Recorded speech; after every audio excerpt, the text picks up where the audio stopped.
asalaamaaleykum mbokk yi nuyu naa leen ku nekk si sa tur ak sa sant ma ñaan yàlla samay kàddu yu may yëkkati mu fekk leen si jàmm. Conseil des ministres bii bu ñuy génne dëmb mercredi 5 am na ay mesures yu président Diomaye Faye ak gouvernement bi annoncé jëm si école bi lu ma yitte la ndax dañu ne l'éducation c'est le moule par lequel nous allons façonner le comportement ou pour ne pas dire l'avenir, mais le personnage, la personnalité de nos enfants. Et c'est de leur personnage, de leur personnalité que va défendre leur avenir et même l'avenir du pays. Kon lu ma jiite la njàng xale yi. C'est vrai que école Sénégal fa bëri gàllankoor boo koy natt wala boo koy seet da ngay naan suñu papa yi wala suñu mag yi seen xam-xam bu ñu amoon boo koy comparer seen diplôme da ngay naan tey de la nit di gën a am diplôme waaye tey la xam-xam gën a néew lu ko waral lu bëri la mais mën nañu ne bëriwuñu woon defoon nañu si fulla waaye école bi si boppam nu muy gën di dem ñuy wàññi fullam ñuy wàññi darajam ko jëlee ni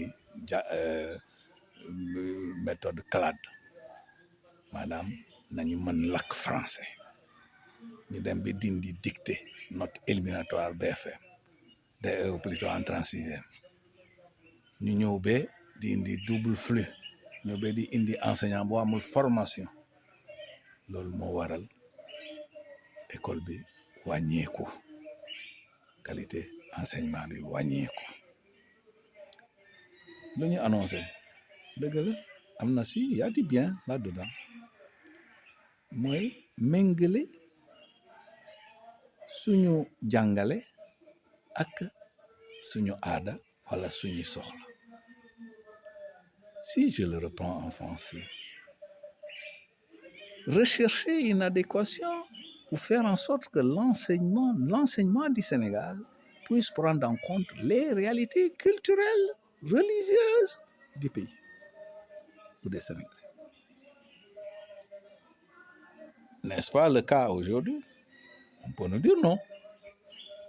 puisque beaucoup il y aurait dans le programme des choses qui ne seraient pas trop utiles pour le Sénégal. waaye pêle-mêle lu may bëgg a wax mooy quelles que soient les réformes il faut penser à préserver le niveau d'excellence de notre enseignement. Il faut que le produit sénégalais, l'élève sorti des écoles sénégalaises soit capable d'avoir une culture générale à même de lui permettre de rivaliser avec n'importe qui dans le monde. lu ñu war a xalaat kay mooy augmenter le côté pratique, c'est-à-dire finalement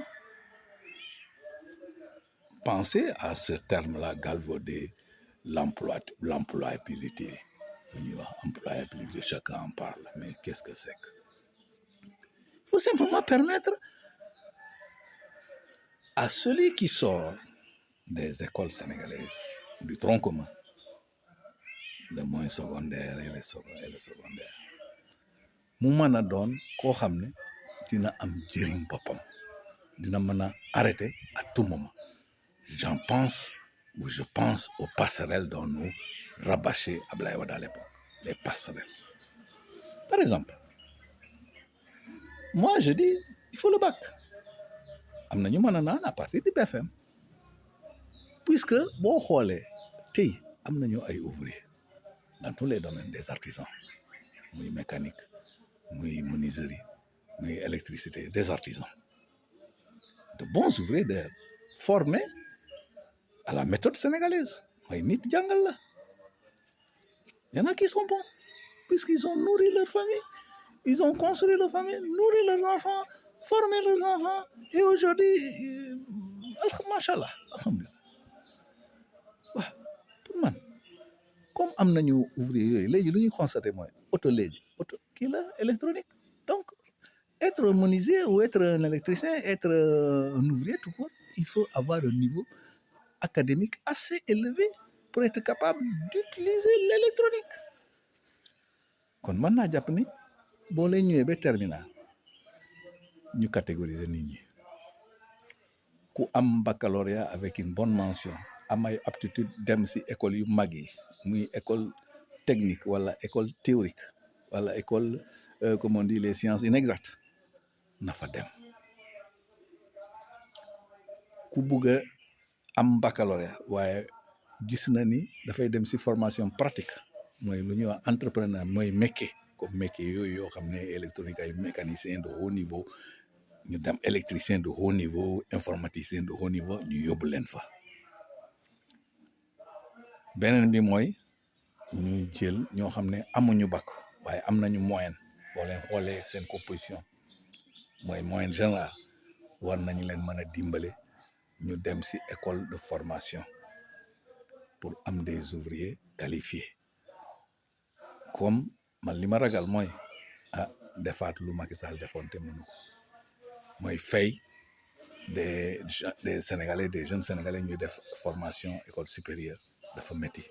à moins que ñu limiter ko dans le temps que ce soit des solutions circonstancielles pour ne pas dire conjoncturelles waaw waaye loolu lu may wax ni si affaire élèves yi à l'époque ñu may wax ni mooy état bi mën na paye un tiers ou la moitié ñu yóbbu leen si école foofu ou carrément ñu fa état bi ubbi ça dépend il faut ñu former les jeunes qui sont là déjà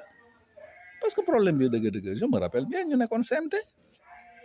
déjà on fait le CMT c'est-à-dire am baccalauréat am 36e ñu yóbbu leen dans un lycée qui s'appelle CMT un collège d'enseignement moyen technique ñu demee ñu am un bac qui s'appelle bac F te fa la ñu yem j'en ai combien d'amis alors donc le problème ce n'était pas ça, ce n'était pas la technique, non, c'est ce qu'on en fait du produit. Moi, ñun, il faut reconnaître que l'État sénégalais, les Sénégalais de façon générale ont échoué à trouver des vocations en rapport avec les besoins du Sénégal. ñun ñoo ko mënul waaye bu ñuy wax ni bu ñu ko jiiñ xale yi dinaa si dellu si benn bés waaye de façon globale nous saluons la préoccupation, la volonté de Diomaye de faire en sorte que le souverainisme, c'est-à-dire cette volonté d'agir pour les Sénégalais en se fondant ou en s'appuyant ou en tenant compte de nos tendances profondes, lu baax la. Merci, à la prochaine. N'oubliez pas de vous abonner parce que loolu mooy tax ñuy gën di góorgóorlu si li ñu def nee naa leen li ma bëgg mooy ñëw di def ay reportage su kattan bi yokkee